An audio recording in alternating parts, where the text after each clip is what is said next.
తన భార్య ఝాన్సీ విశాఖ ఎంపీగా పోటీ చేస్తున్నారని ప్రచారంపై మంత్రి బొత్స స్పందించారు. తాను టీవీలో చూసి తెలుసుకున్నారన్నారు. పార్టీ అధిష్టానం పోటీ చేయాలని సూచిస్తే ఝాన్సీ పోటీ చేస్తారని తెలిపారు.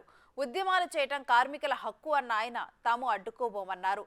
కాంట్రాక్టు కార్మికులను పర్మనెంట్ చేయడానికి ఇప్పటికే ఆదేశాలు ఇచ్చినట్లుగా తెలిపారు. రాజకీయాల్లో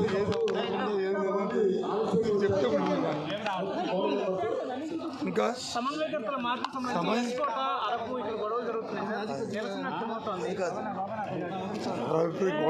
గొడవనే పదం సరికాదు. వాళ్ళ అభిప్రాయాలు చెప్తారు. పార్టీ నిర్ణయం చెప్పిన తర్వాత అందరూ చదువుకుంటారు.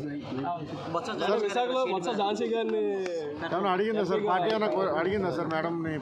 నేను చెప్తున్నాను, నాకు తెలియదు. ఇంకా తెలుసుకొని చెప్తాను. అసంతృప్తి ఏం చేయాలి? అసంతృప్తి మీకుంది. మీకు సంతృప్తిగా టౌన్లో ఎక్కిద్దాం ఉంది. మీరు జాకీలు పెట్టినా, మీరు ట్రైన్లు తెచ్చినా చంద్రబాబు టీవీ అనుకుని చంద్రబాబు ఎక్కించలేదు.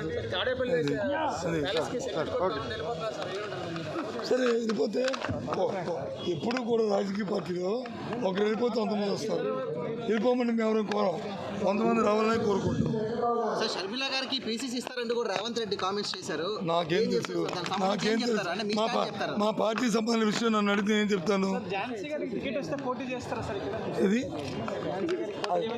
ఇప్పుడు అప్రస్తుతమైన డిస్కషన్ల కంటే అవసరమైన డిస్కషన్లు చేయడం మనిషి దొరికినప్పుడు మంచిది. నేను దానికి ఆ డిస్క్ వచ్చింది అనుకోండి, పార్టీ చెప్పింది అనుకోండి, అప్పుడు పార్టీ చెప్పిందంటే ఎవరైనా పార్టీ ఇస్తారు. డిస్కషన్